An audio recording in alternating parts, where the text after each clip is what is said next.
From Keene in the Shire, the Liberty Media capital of the world, this is Daryl W. Perry, host of FPP Radio News for Sunday, January 10th, 2016. Silver is trading at $13.94 per ounce. Gold is valued at $1,104 per ounce. And according to BitcoinAverage.com, the average price of Bitcoin is $447.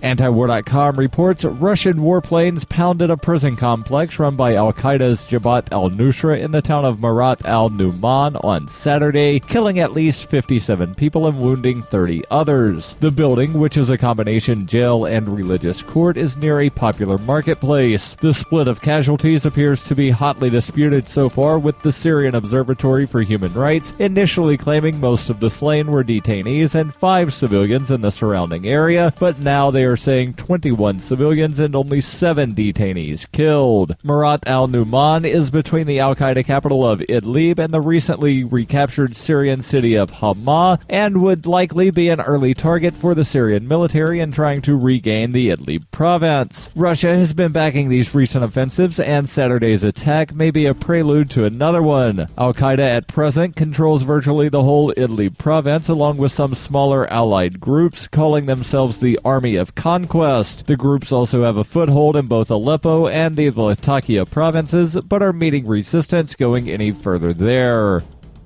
For nearly 40 years, Roberts & Roberts Brokerage has been a trusted source for buying and selling precious metals like gold and silver. They also take Bitcoin for precious metal purchases and have permanently removed the minimum purchase amount for all orders paid in the digital currency. Call Roberts & Roberts today for knowledgeable advice on buying and selling precious metals and a forward-thinking approach to new technologies. 800-874-9760 or visit online at rrbi.co.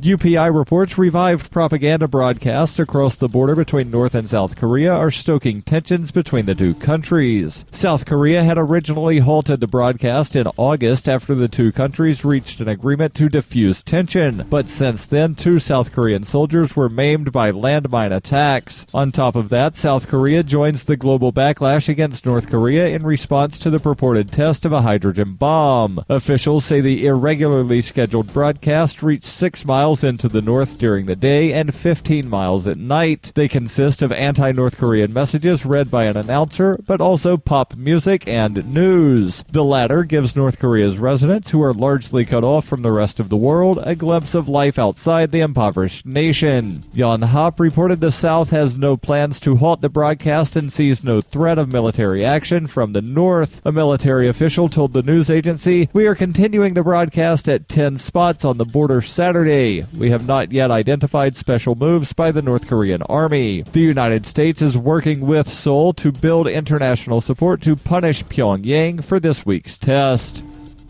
You can support FPP Radio by joining the Fans program. Fans are friends, allies, and Numeri supporters. Fans help FPP afford to produce more original content. To learn more or to join the Fans program, visit fans.fppradio.com. That's fans.fppradio.com.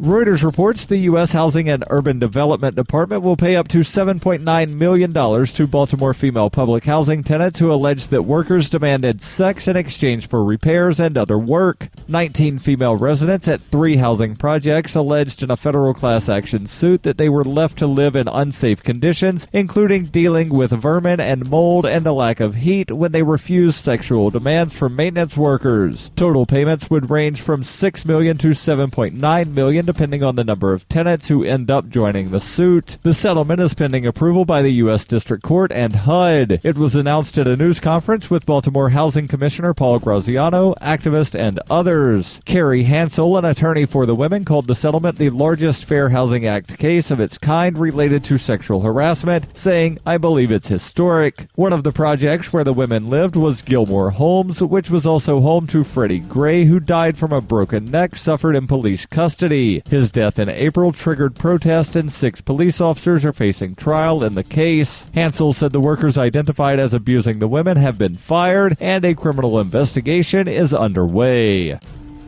This has been FPP Radio News, online at fppradio.com.